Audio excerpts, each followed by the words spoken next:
Media 9 news को अभी subscribe करें।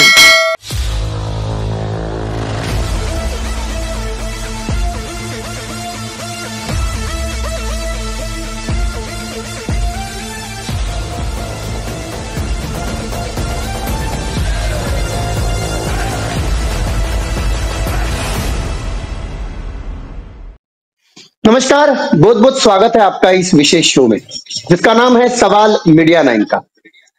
जी हाँ, आज के सवाल मीडिया 9 का इस कार्यक्रम का विषय थोड़ा सा अलग है। जी हाँ, अभी सभी को पता है गणेश उत्सव जो एक बड़ा उत्सव माना जाता है, गणपति बप्पा मोरया। गणेश उत्सव संपन्न हुआ, गणपति बप्पा आए, उनका विसर्जन भी हो गया और उनके विसर्जन के यानी अनंत चतुर्दशी के दूसरे दिन से एक महीने का यानी एक मंथ का यानी एक 15 का शुरुआत होता है जिसको कहते हैं श्राद्ध। श्राद्ध का ये जो महीना होता है, ये जो 15 दिन होते हैं, 15 बोलते हैं जिसको श्राद्ध का।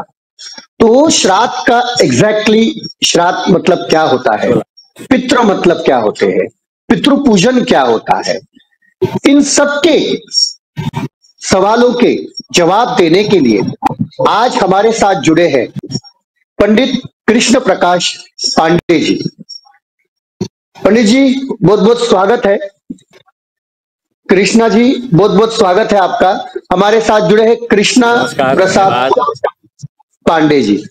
कृष्णा जी, सबसे पहले मैं आपका धन्यवाद करता हूं कि आप हमारे साथ जुड़े और आप हमारे दर्शकों को जो अभी आगे जो जानकारी देने वाले हैं, एक अलग जानकारी है, ये विषय अलग है थोड़ा सा, तो ये विषय की जानकारी सभी के पास नहीं होती है, तो वो लोगों को भी उत्साह होता है कि जी। तो सबसे पहले मैं कृष्णा जी से पहला सवाल करना चाहूंगा। कृष्णा जी बताइए, पितृ यानी ये श्राद्ध पितृ ये क्या होता है, थोड़ा सा उसके बारे में हमारे दर्शकों को जरा बताइए। जी नमस्कार, मैं कृष्ण प्रसाद पांडे, मैं एक साधक हूँ। इस दिव्य टेलीविज़न चैनल जो मीडिया 9 है उसको बहुत सारा शुभकामनाएं देना चाहता हूँ और बहुत बहुत धन्यवाद देना चाहता हूँ। जी पितर कौन होते हैं? ये पितर होते हैं जो आपके घर में इससे पहले जितने भी दादा परदादा दादी, कोई बच्चा, कोई बूढ़ा, कोई भी इंसान अगर घर में मरा हो तो उनको पितर कहा जाता है। वो पितरों की श्रेणी में आते हैं। ये आपके घर के ही होंगे, आपके घर के सदस्य, आपके रिश्ता लगने वाला कोई भी सदस्य अगर गुजर जाता है तो यह आपका पितर बन जाता है। जी, पितृपक्ष का ये महत्व है कि ये पितृपक्ष जो चल रहा है इसका सीधा संबंध है पितरों से, और यही पितृपक्ष के समय में जो पितर हैं अपने पितृलोक में रहते हैं, वो पितर इस धरती पे आते हैं। अपने जो भी संतान, जो भी उनके लगते हो, रिश्तेदार जो लगते हो, उनके यहाँ ये अपेक्षा करते हैं कि कुछ मिल जाए, क्योंकि ये पितृपक्ष होता है पितरों को सबसे बढ़िया तरीके से प्रसन्न करने का समय। पितरों को सबसे बढ़िया तरीके से अगर कोई समय प्रसन्न किया जाता है तो उसमें से सबसे बढ़िया समय है, सबसे दिव्य समय है यह पितृपक्ष। इसलिए ये पितृपक्ष के महत्व के विषय में काफ़ी सारे हमारे हिंदू सनातन धर्म के जितने भी ग्रंथ रहे हैं उन सारे ग्रंथों में इनका जिक्र मिलता है। उसके विषय में हम आगे चर्चा करेंगे। जी जी हाँ, तो आपने बताया कि जो इस संसार में नहीं है, जो हमसे छोड़ के सदा के लिए चले गए, वो एक पितृ के रूप में माने जाते। तो पितृपक्ष यानी अनंत चतुर्दशी के बाद और घट स्थापना के पहले का जो पीरियड होता है, जो काल होता है, जिसको पितृपक्ष कहा जाता है। तो क्या एग्जैक्टली पितृपक्ष का क्या महत्व है, क्या उसका जो स्थान है, जरा थोड़ा सा हमारे दर्शकों को बताइए। जी, जैसे कि पितृपक्ष के महत्व के विषय में मैं जोड़ रहा था।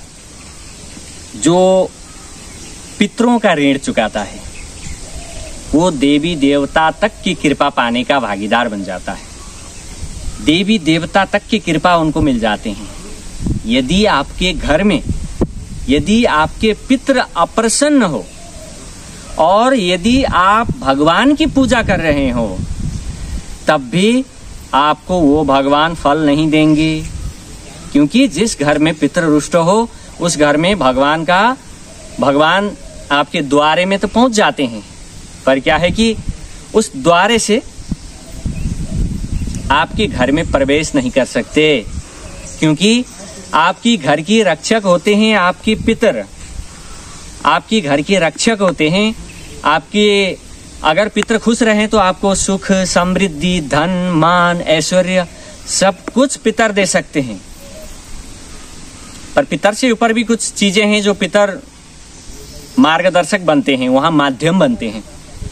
जैसे कि आप कोई साधक हो या आप सामान्य इंसान हो, आपने घर में पूजा कर रखे हो, देवी देवता कन्हैया लाल को बिठा रखे हैं। अब वहां आपका पितर खुश नहीं है तो कन्हैया भी आपके द्वारे से घर के अंदर प्रवेश नहीं कर सकते हैं।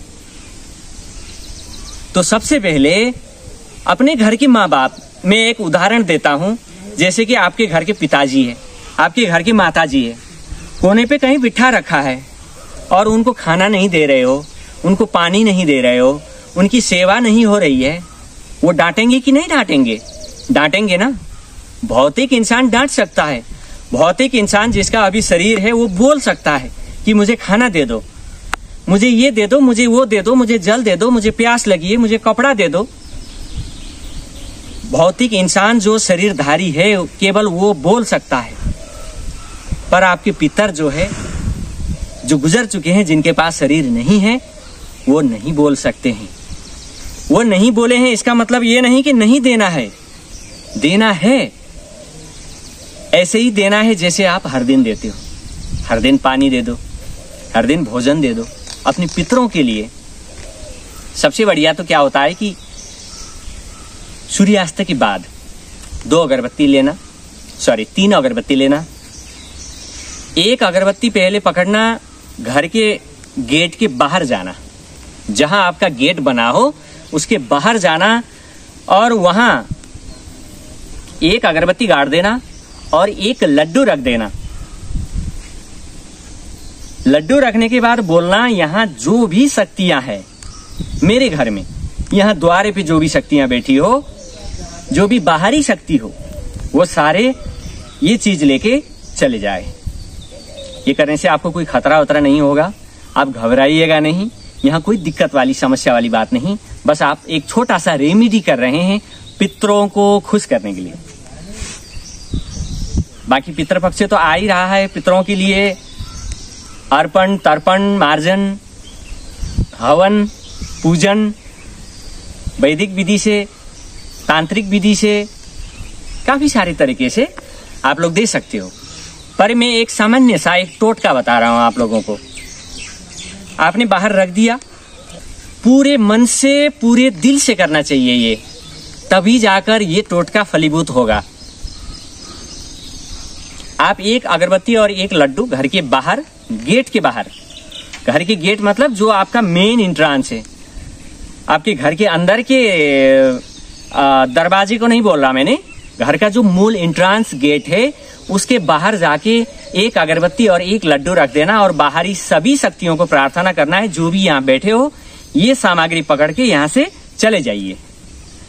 फिर घर के अंदर आना है, गेट के अंदर की तरफ आना है, अंदर की तरफ आके 2 अगरबत्ती जला देना है, 2 लड्डू रख देना है, थोड़ा जल रख देना है, पुष्प वगैरह हो तो पुष्प रख देना है और पितरों को बोलना है, हे पितर महाराज, आपके लिए मैं ये भोग दे रहा हूं, ये आप स्वीकार करो। और घर में जितने भी नकारात्मक शक्तियां हैं मौजूद, उन सब को यहां से बाहर करो। मैं आपको हर दिन, अगर पॉसिबल हो तो हर दिन करो, हर दिन पॉसिबल ना हो तो मंगलवार या शनिवार को करो, पर रिपीट होना चाहिए। जैसे कि ना बोलते हैं ना सामान्य ये तंत्र को मैं सामान्यीकरण कर देता हूं। तंत्र मतलब होता है तरीका। तंत्र मतलब कोई डरावनी चीज यहां भूत प्रेतों का नहीं बताया गया है। तंत्र मतलब तरीका। जिस तरीके को आज आपने अपनाया उसी तरीके को आप हर दिन अगर उसमें अभ्यास करेंगे तो ये आपका तंत्र बन जाता है। मतलब वहां तरीका हुआ एक निश्चित समय पे, निश्चित स्थान पे, निश्चित दिशा की तरफ मुंह करके आपने कोई क्रिया कर लिया। यदि पूजा भी आप घर में कर रहे हो तो नियमित रूप से पूजा करना, उसी समय पे उसी स्थान पे बैठ के उसी वस्त्र पहन के वो जो भोग शुरुआत के दिन में आप चढ़ाए थे उसी तरीके से आप हर दिन कर सकते हैं। इसके लिए छोटा सा संकल्प आता है, हाथ में जल लीजिए।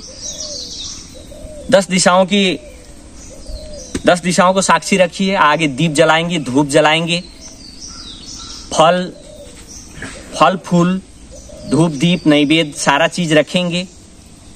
उसके बाद आप संकल्प लेंगे, हाथ में जल और चावल लेके मैं 10 दिशाओं को साक्षी रख के, अग्नि देवता को साक्षी रख के, जल देवता को साक्षी रख के ये संकल्प लेता हूं कि मैं हर दिन यही नियम के साथ इतने बजे से मैं फलाना पूजा करूंगा। चाहे आपकी पितरों की पूजा कर रहे हैं, आपकी कुल देवता की पूजा कर रहे हैं। हालांकि पूजा करते समय कम से कम 6 शक्तियों की पूजा होना आवश्यक है। गुरु, गणेश, इष्ट देवता इष्ट देवी, कुल देवता कुल देवी, पितर देवता और स्थान देवता, जो स्थान को रक्षा करते हैं उन देवताओं को पूजन दिया जाता है, जिसको पंचोपचार पूजन कहा जाता है। कि 5 पदार्थ वहां प्रदान किया जाता है। 5 पदार्थ पंच तत्वों के एक अंग है। फायर एलिमेंट में आपने दिया दे दिया, वाटर एलिमेंट में आपने जल दे दिया। ऐसे ही करके पंच तत्वों वाली सारी चीज वहां इंक्लूड करते हैं, जिसको पंचोपचार पूजा कहा जाता है। तो ये हो गई दैनिक प्रक्रिया। आप विशेषकर पितृपक्ष के समय में किसी बढ़िया योग्य विद्वान पंडित या ब्राह्मण से आप अपनी पितरों की शांति करवा सकते हो। नहीं तो किसी साधक, तंत्र साधक भी आपकी पितरों को बढ़िया तरीके से प्रसन्न करने में सक्षम है। वैदिक विधि थोड़ा लंबा हो जाता है, तांत्रिक विधि थोड़ा कम समय में हो जाता है और बढ़िया तरीके से हो जाते हैं, ऑथेंटिक हो जाता है। इसमें वेरीफाई भी किया जाता है कि आपके पितर ने आपका दिया हुआ चीज स्वीकार किया ही कि नहीं किया। जी, मैं आगे बढ़ने से पहले हमारी टीम को थोड़ा सा बताना चाहूंगा कि एक एवी हमने बनाई है। वो एवी यानी पितृपक्ष के ऊपर हमने छोटा सा एक वीडियो बनाया है, वो हमारे दर्शकों को मैं दिखाना चाहूंगा, तो जरा प्ले किए जाए।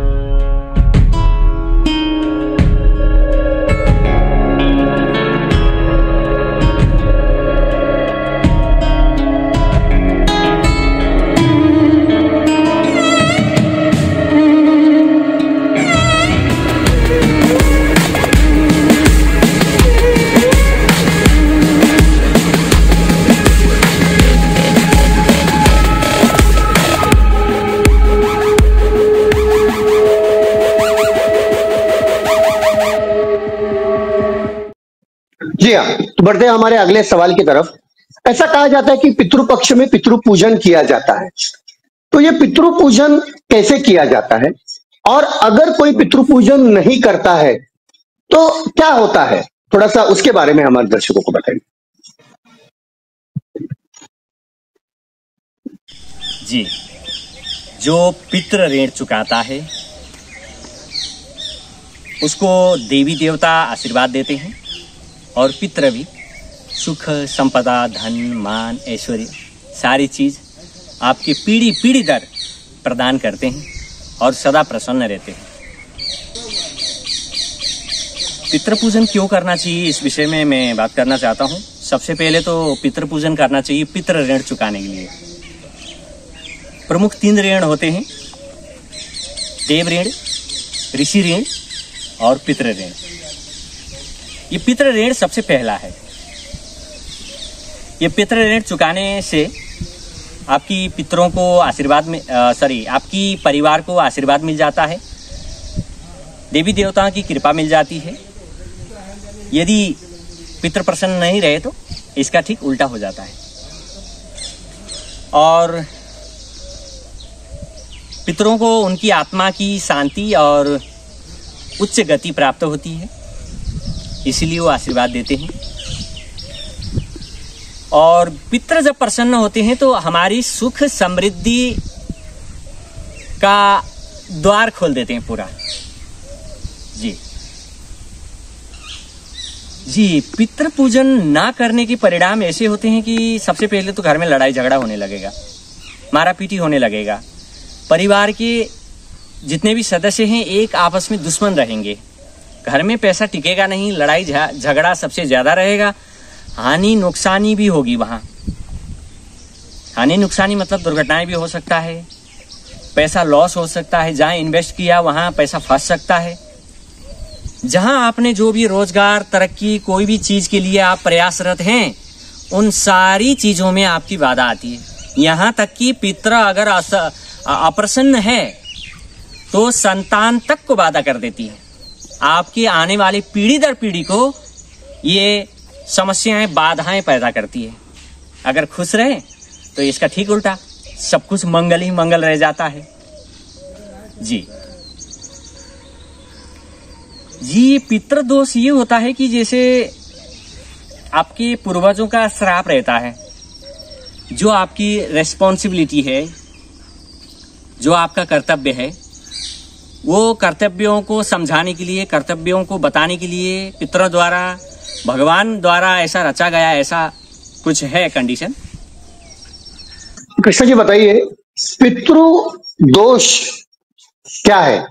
यानी कहते हैं कि पितृदोष है, पितृदोष है, ऐसे लोग कहते हैं। पितृदोष क्या होता है और पितृदोष से अगर हमें छुटकारा पाना है तो उसके लिए क्या उपाय योजना? पितृदोष ज्यादातर ये अंतिम समय में जो सब ले जाया जाता होता है, सब जलाने के लिए या दफनाने के लिए ले जाया जाता है। केवल हिंदू में ही नहीं, पितृ सब में होते हैं, सभी धर्म में पितृ होते हैं, चाहे हिंदू हो, चाहे मुस्लिम हो, चाहे क्रिश्चियन हो, चाहे बौद्ध हो, सभी पितरों को मानते हैं। पितृ मतलब अपने पूर्वज, अपनी पूर्वज के लिए करने वाला कर्तव्य। और इनकी अंतिम संस्कार अच्छे से नहीं हुई हो, हिंदू का हिंदू से, मुस्लिम का मुस्लिम से, क्रिश्चियन का क्रिश्चियन तरीके से, या बौद्धों का बौद्धिस्ट तरीके से, अन्य काफी जो संप्रदाय चलती हैं, जितनी परंपराएं चलती हैं, उनकी अपनी रीति अनुसार अगर सही तरीके से उनका अंतिम समय की क्रिया नहीं हुई तो ये सबसे बड़ा पितृदोष लग जाता है। दूसरा कारण मैं आपको बता देता हूं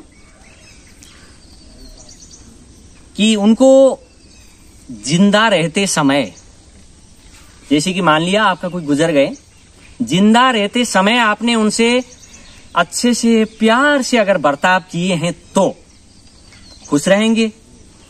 यदि ये सोचते हो जिंदा रहते समय में कुछ भी करूं, मरने के बाद फलाना दूंगा, पिंड दूंगा, ये दूंगा, वो दूंगा, लड्डू दूंगा, खीर दूंगा, पूड़ी दूंगा, इसका कोई अर्थ नहीं है। आप जिंदा रहते समय बढ़िया से प्यार दो, बढ़िया से प्यार बांटो, उससे भी कई पितृ प्रसन्न रहेंगे। मरने के बाद आपने जब जीवन भर प्यार किए हो तो मरने के बाद आपने लड्डू दोगे तो प्यार से खाएंगे जरूर, अगरबत्ती दोगे, धूप दोगे, कुछ भी आप दोगे प्यार से ले लेंगे। यदि पहले से ही जीवन में ही रुष्ट थे, जिंदा रहते समय ही रुष्ट थे, तो मरने के बाद उन पितरों को खुश करना काफी मुश्किल वाली बात है। ज्यादातर ये घर में आत्महत्या भी करते हैं लोग। पितर अगर नाराज हैं तो घर के लोग आत्महत्या तक कर लेते हैं। मतलब जब लड़ाई झगड़ा होगी तो मानसिक स्थिति खलबल होगी, आर्थिक समस्याएं पैदा होगी, जब जीवन में परेशानी ही परेशानी आएगी तो इंसान तो फांसी लगाएगा ही। तो ध्यान रखिए इस कारण को। और कुंडली में सूर्य और चंद्रमा जब कमजोर हो जाता है और राहु और केतु का संबंध नवम भाव से हो, जो कि आपका भाग्य भाव है, तो इसमें भी पितृदोष के लक्षण बनते हैं। पितृदोष का उपाय करवाना चाहिए। तो पितृदोष की उपाय के ऊपर चलते हैं। अब सबसे पहले तो बढ़िया तरीके से श्राद्ध करना। मैंने पिछली भी बार बताया था, जो जिंदा इंसान है, माता पिता भाई बहन जो भी हो, जैसा भी हो, सबसे प्यार से मिलकर रहिए। किसी का दिल नहीं दुखाइएगा, किसी का मन में ठेस ना पहुंचाइएगा, किसी के आंखों से आंसू गिराने का काम आपसे ना हो, तो वो आपके लिए जिंदा समय में भी प्रसन्न रहेंगे, मरने के बाद भी प्रसन्न रहेंगे। तो श्राद्ध बढ़िया तरीके से करना चाहिए। किसी वैदिक विद्वान ब्राह्मणों से, पंडित से या किसी साधक से जो देवी देवताओं की उपासना करते हैं, भैरव जी की, काली जी की, शिव जी की उपासना करने वाले साधक भी आपके पितरों की समस्या को समाधान कर सकते हैं, उनकी नाराजगी दूर कर सकते हैं। उसके बाद आपको पीपल का पूजा करना सबसे बढ़िया रहता है। शनिवार के दिन सूर्योदय से पहले, सूर्य उदय होने से पहले आप पीपल के वृक्ष में जाएंगे, नहा धोकर, साफ सुथरे होकर, पवित्र होकर। उस समय आप कोई भोजन नहीं करेंगे। इससे पहले, एक दिन पहले, हो सके तो 2 दिन पहले, मांस मांस मदिरा का भक्षण नहीं करना चाहिए और पवित्रता से रहना चाहिए जीवन में। 1-2 दिन पहले आप ये कर लेंगे, शनिवार की ये क्रिया कर लेंगे, फिर शनिवार बीत जाने के बाद आप अपना कार्य कर सकते हैं। पीपल के वृक्ष में जाएंगे, कड़वा तेल लेकर पीपल के वृक्ष की पूजा करेंगे, जल चढ़ाएंगे बढ़िया तरीके से, धूप दीप नैवेद्य सब लगाएंगे। सूर्योदय से पहले ये सारा काम आपका निपटना चाहिए। उसमें दूध भी आप चढ़ा सकती हो, जल, गंगा जल, नहीं तो सामान्य जल जो आपके घर में मिलता हो, जो आप पीते हैं, शुद्ध हो, ध्यान रखना। कोई भी सामग्री वहां प्रयोग किया गया हो वो ध्यान रखना चाहिए, शुद्ध, सफा और ताजा होना चाहिए। ठीक है, तो ये करेंगे, इससे भी पितरों के लिए थोड़ा राहत मिलता है। और गैयों के लिए चारा, अनाज, किसी असहाय के लिए वस्त्र और कोई जरूरत के सामान जरूरतमंद लोगों को अगर पितरों का नाम से संकल्प लेकर अगर दान कर देंगे तो वो चीज पितरों को प्राप्त होती है, उनसे पितरों को संतुष्टि मिलती है। और रुद्राभिषेक भी करा सकते हैं और किसी विद्वान ब्राह्मणों से, ज्योतिषियों से या किसी साधक से विधिवत दीक्षा लेकर आप पितरों के लिए उपासना भी कर सकते हो, साधना कर सकते हैं। अब जाते हैं पितरों को प्रसन्न, अब आते हैं पितरों को प्रसन्न करने के लिए कि प्रतिदिन सुबह आप जल दे सकते हो, प्रतिदिन सुबह आप पंचोपचार पूजन कर सकते हैं, ये सबसे बढ़िया। पितृपक्ष में आप दान, वो श्राद्ध, बाकी सब तो करेंगे ही, आप हर दिन भी कर सकते हैं, जो उपाय मैंने दिया वो भी कर सकते हैं। तो पितरों के लिए और अच्छा करने के लिए सबसे बढ़िया तो आप किसी खुले जगह पर बरगद, पीपल, शमी का वृक्ष लगा सकते हैं किसी विशेष तिथि, समय, स्थान पर। वो वृक्ष लगाने से क्या होता है कि इस वृक्ष से दुनिया भर के सारे जगत के सारे प्राणी को ऑक्सीजन मिल जाता है, बढ़िया 1 नंबर क्वालिटी का ऑक्सीजन मिल जाता है। आपने पितरों के नाम से इतने लोगों की सेवा किया, जाने अनजाने में कई लोगों की आपने सेवा किया, तो यहां से आपके पितर भी प्रसन्न होने लगते हैं। और तुलसी, घर में तुलसी हो तो सबसे बढ़िया, तुलसी का पूजन नित्य होना चाहिए उसके नियम अनुसार। और पितृपक्ष में या अमावस्या में पितृ के नाम से उड़द की दाल, गुड़ का भोजन किसी गरीब, असहाय, मनुष्य, जीव जंतु, पशु पक्षी किसी को भी खिला सकते हैं। और अंत में कहना चाहूंगा कि पितृ हमारे देवता हैं। उनको देवता का ही स्थान अगर घर में दिया गया हो तो जीवन में कभी संकट का सामना करना नहीं पड़ेगा, कभी दुखों का सामना करना नहीं पड़ेगा, कभी कष्टों का सामना करना नहीं पड़ेगा। जी कृष्णा जी, मैं दर्शकों को बताना चाहूंगा कि आज कृष्णा जी हमारे साथ जुड़े हैं। वो श्राद्ध इस विषय पर हमें, पितृपक्ष, श्राद्ध, पितृ, इस विषय पर हमें जानकारी दे रहे हैं। अंत में एक आखिरी सवाल कृष्णा जी, पितरों को खुश करने के लिए क्या करना होगा, यानी जिससे पितर खुश होंगे और कोई तकलीफ या फिर उसको व्यक्ति को ना हो, इसलिए। जी, पितरों को प्रसन्न करने के लिए सुबह सूर्य को जल देते समय पितरों का गायत्री मंत्रों का भी जाप कर सकते हैं और गैया को चारा खिला सकते हैं। तुलसी के पास दीपक जला सकते हैं। संध्या काल में अपना पितरों का स्मरण कर सकते हैं और गरीब लोगों को, दुखी पीड़ित, संसार के कोई भी क्यों ना हो। और एक बात मैं कहना भूल गया कि आप बेवजह किसी को परेशान नहीं करोगे जीवन में, चाहे वो पक्षी हो, चाहे पशु हो, चाहे जीव हो, चाहे जंतु हो, चाहे कोई भी चराचर जगत के प्राणी कोई ना हो, कोई भी क्यों ना हो, तो उन प्राणियों को बेवजह परेशान नहीं करना है। कोई बंदर आया तो पत्थर मारने नहीं लगना है। अगर बंदर सच में आपका नुकसान कर रहा है तो अपने ही बचाव करना है, पर बेवजह बंदर तक को परेशान नहीं करना है। मैंने काफी देखा हूं, रास्ते में चल रहे होते, कुत्ता भी अपने अपने रास्ते पे चल रहा होता तो कुत्ते को ऐसे पत्थर उठा के मार देते हैं ऐसे बेवजह। ऐसा कभी नहीं करना है, किसी को भी नहीं सताना है। संसार में सबका अपना अपना रखवाला होता है। यदि आप किसी निरीह को अगर परेशान करोगे तो उनका रखवाला आपको परेशान करने आएगा। इस बात को भी आपको ध्यान में रखना चाहिए।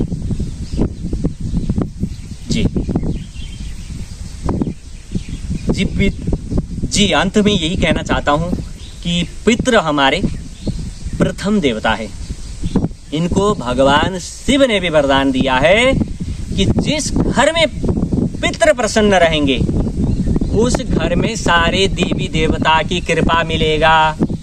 तो इस पितृपक्ष में अपने पितरों का श्रद्धा पूर्वक सही विधि से, सही तरीका से आप पूजन कीजिएगा। केवल पितृपक्ष ही नहीं, आप अन्य समय में भी पितरों का अगर स्मरण करेंगे, पूजन करेंगे तो आपको पितृ ढेर सारी समृद्धि, धन, मान, ऐश्वर्य, सारी चीजें प्रदान करने में सक्षम है।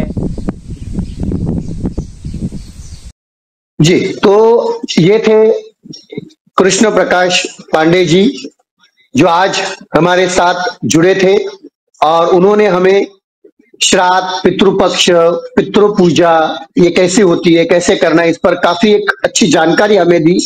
इसके लिए मैं कृष्ण प्रकाश पांडे जी का बहुत बहुत आभार प्रकट करता हूं। पांडे जी, बहुत बहुत शुक्रिया जो आप हमारे साथ जुड़े और आपने हमें इतनी अच्छी जानकारी दी। जी धन्यवाद। कार्यक्रम में आमंत्रण देने के लिए आपका बहुत बहुत धन्यवाद और चैनल देखने वाले सारे दर्शकों को बहुत ढेर सारा आशीर्वाद है। खुश रहो, मस्त रहो। आदेश। बहुत बहुत धन्यवाद सर।